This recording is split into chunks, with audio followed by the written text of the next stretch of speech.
Can you talk about how you're currently using that AI to advance public health research and how you used AI during this last year of pandemic and quarantine?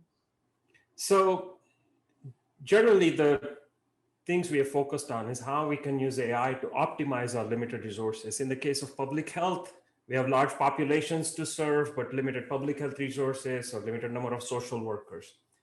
And so concrete example is work we've done with youth experiencing homelessness in Los Angeles, where harnessing the social networks of these youth, this is face-to-face networks, we are able to show that AI algorithms are far more effective in spreading HIV information and reducing HIV risk behaviors by picking the right kinds of influencers compared to the traditional approaches that are used in the drop-in centers and so on.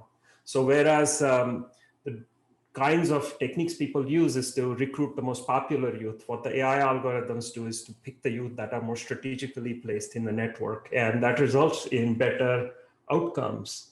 And so we just completed a trial in Los Angeles with 750 youth that showed these results. Another example is tuberculosis prevention in India, where one problem is people are supposed to take their medicine for 6 months, but they'll start taking their medicine and then drop off, which is a problem for themselves because they don't get well, and then they lead to drug-resistant bacteria. Right. And so if we can predict ahead of time who's going to drop out of treatment by looking at their behavior patterns, in this case, behavior pattern is they're supposed to give a call every time they take their medicine. And so just by looking at the pattern of phone calls, who called when, and maybe one day, somebody missed the call and so on and so forth, we can predict in advance this person is going to drop out of treatment, so that healthcare workers can remind them not to drop off, to encourage them to stay in the program.